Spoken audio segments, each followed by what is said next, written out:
Foreign agent law passed in Georgia. Thousands protest. This is News Review from BBC Learning English, where we help you understand news headlines in English. I'm Neil. And I'm Georgie. Make sure you watch to the end to learn the vocabulary you need to talk about this story. And don't forget to subscribe to our channel so you can learn more English from news headlines. Now the story.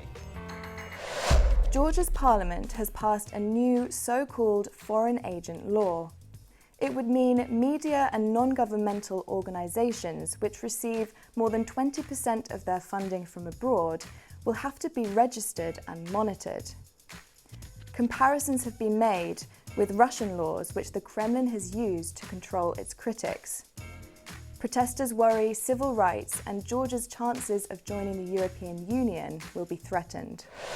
You've been looking at the headlines, Georgie. What's the vocabulary that people need to understand this news story in English? We have sounds alarm, green lights and standoff.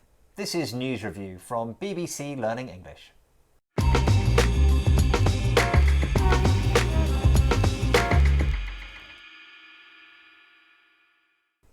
Let's look at our first headline. This one is from CNBC.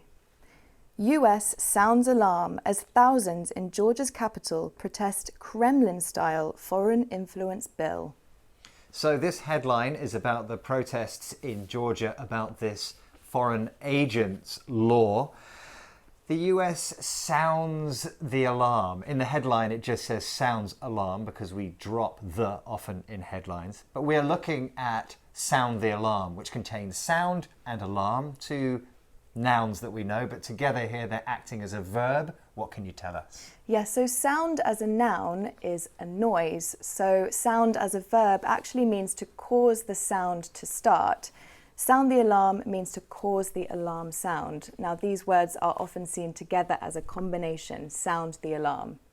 So are we saying, Georgie, that the US literally caused an alarm to make a sound? No, so we can use this literally. So imagine there's a fire, we can sound the alarm and that makes a real noise to alert people. But here in this story it's used metaphorically and it means to warn people about something. The US are warning people that the law is not a good development in their opinion. So other examples? Environmental campaigners have for many years been sounding the alarm about the cutting down of rainforests. They've been warning us about the dangers. This word alarm though, Georgie, how else can we use it?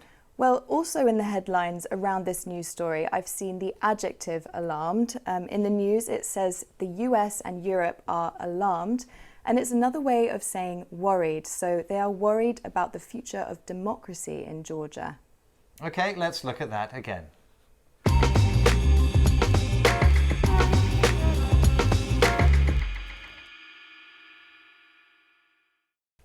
Let's have a look at our next headline.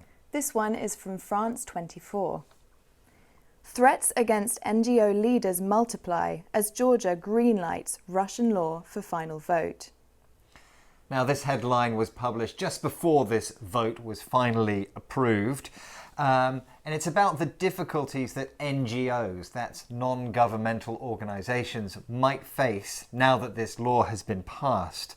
And we're looking at green lights. And Georgie, when we talk about green lights, I think about driving and traffic. Is that useful? Yes, it is useful here. So that is green light as a noun. It's the light that you can see.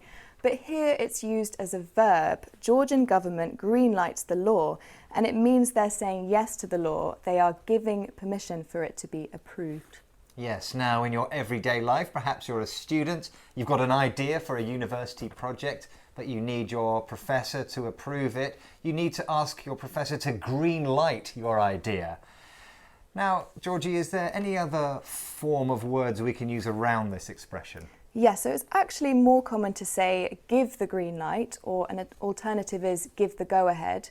So for example, if I want to take some time off to go on holiday, my boss has to give me the green light or give me the go-ahead, and it means he gives me permission to go on holiday. Okay, let's look at that again.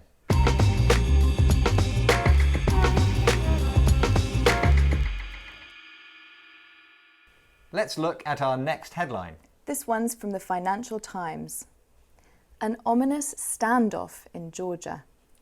This headline is about the clashes between the security forces and the protesters in Georgia about this foreign agent law. It contains the word ominous, which is used when we are describing something bad that's likely to happen. But we're interested in standoff. It contains stand, which is familiar. I am standing now. But what does standoff mean? Yes, so stand is a verb, but here standoff is a noun. It's where two opponents want different things and they can't agree. So it comes from physically standing opposite someone that you don't agree with. The protesters and the police are in a physical standoff. They are opposite each other. If we are arguing, we could be in a literal standoff. But what about metaphorically? Yes, it can also be used metaphorically. So the protesters and the government are in a standoff, and obviously they are not standing opposite each other. It's metaphorical, it's figurative. They both want different things and they are unlikely to agree. Are there any other useful things to know about standoff? Yes, we have a couple of similar words which both have this idea of being stuck. First, we have deadlock, which is when you can't reach an agreement. We also have stalemate, and that's when neither side can win, and we do often see this in chess.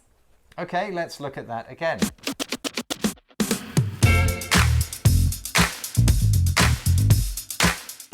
We've had sounds alarm, warns people. Green lights, gives permission. And standoff, a situation where opposing sides can't agree. Now, if you're interested in learning more language from the news, click here. And don't forget to click here to subscribe to our channel so you never miss another video. Thanks for joining us, and goodbye. Bye.